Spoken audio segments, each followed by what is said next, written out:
All right, let's talk about playlisting and staying organized.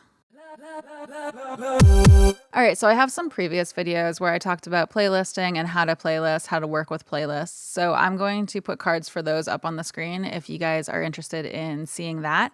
But basically what I wanted to talk about today is just a quick, easy trick for staying organized while you're comping your playlists. So I have this session here where I did use playlisting. So I'm going to switch into the playlist view.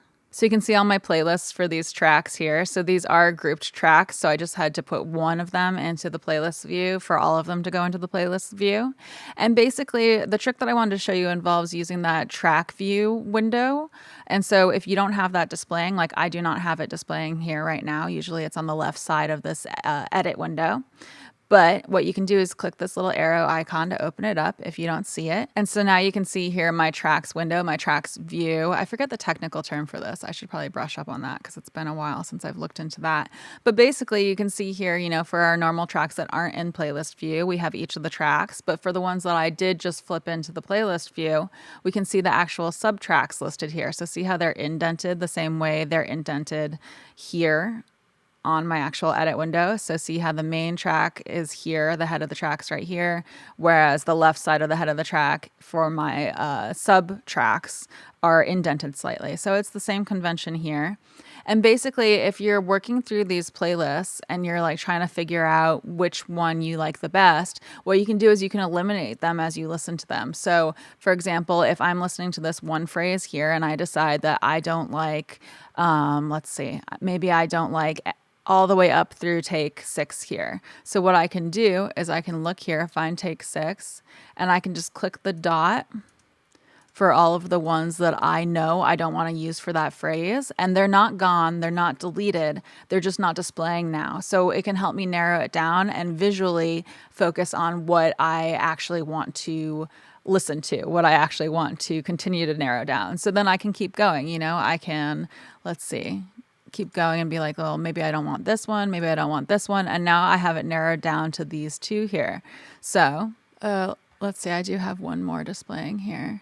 Oh, it's this first one. So probably don't want the first one. Usually you don't want the first one. But that's basically it. You can just narrow it down visually using these dots until you have figured out which take you want to keep.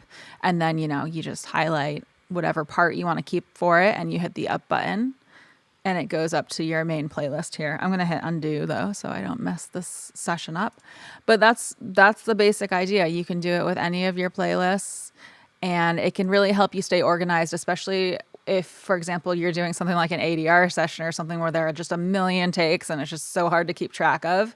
So it can be a really great, handy, it's not really a tool, but method for staying organized.